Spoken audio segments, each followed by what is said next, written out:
इस वक्त देश में क्रिप्टो करेंसी बिल की चर्चा के बीच क्रिप्टो निवेशकों की नींद उड़ी हुई है, क्योंकि इन लोगों के क्रिप्टो करेंसी में 70,000 करोड़ रुपए लगे हुए हैं।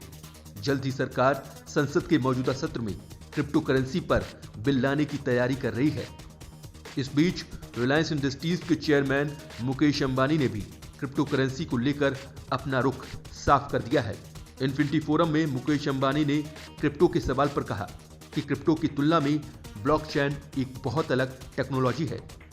अंबानी ने कहा, मैं ब्लॉकचेन टेक्नोलॉजी पर विश्वास करता हूं और ये क्रिप्टो करेंसी से काफी अलग है।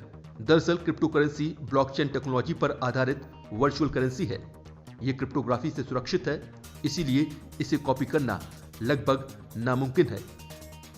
ब्लॉकचेन एक ऐसी तकनीक है जिससे बिटकॉइन जैसी क्रिप्टो करेंसी का संचालन होता है। आसान भाषा में कहें तो ये एक डिजिटल सार्वजनिक बही खाता है, जिसमें हर एक लेन देन यानी ट्रांजैक्शन का रिकॉर्ड दर्ज किया जाता है। ब्लॉकचेन में एक बार किसी भी लेन देन को दर्ज करने पर इसे ना तो वहां से हटाया जा सकता है और ना ही इसमें संशोधन किया जा सकता है। यानी आपने जिस वर्चुअल करेंसी में किसी तरह का सामान खरीदा है, उस करेंसी का फिर से इस्तेमाल कोई और नहीं कर सकेगा। अंबानी ने कहा कि आईओटी के जरिए रियल टाइम ब्लॉकचेन टेक्नोलॉजी और smart token decentralised finance sector को एक नई पहचान देंगे। ये पहला मौका है जब मुकेश अंबानी ने किसी सार्वजनिक प्लेटफॉर्म पर क्रिप्टो करेंसी के बारे में अपना रुख रखा है। तो वहीं देश में डिजिटलाइजेशन पर अंबानी ने कहा कि इसका पूरा श्रेय प्रधानमंत्री मोदी को जाता है। प्रधानमंत्री मोदी ने देश में डिजिटल क्रांति लाने का काम किया। मुकेश अंबानी भी अब डिजिटल और टेक्नोलॉजी की दुनिया में तेजी से पैर पसार रहे हैं, इसीलिए अंबानी दुनिया भर की डिजिटल और टेक कंपनियों के साथ डील कर रहे हैं। हाल ही में मुकेश अंबानी ने जस्ट डायल को खरीदा है। तो वहीं रिलायंस बिग वेंचर्स ने बेंगलुरु की IT company strand life sciences में बड़ी हिस्सेदारी खरीदी है। इसके अलावा कंपनी साल 2023 तक स्ट्रैंड लाइफ में 160 करोड़ रुपए का निवेश करेगी।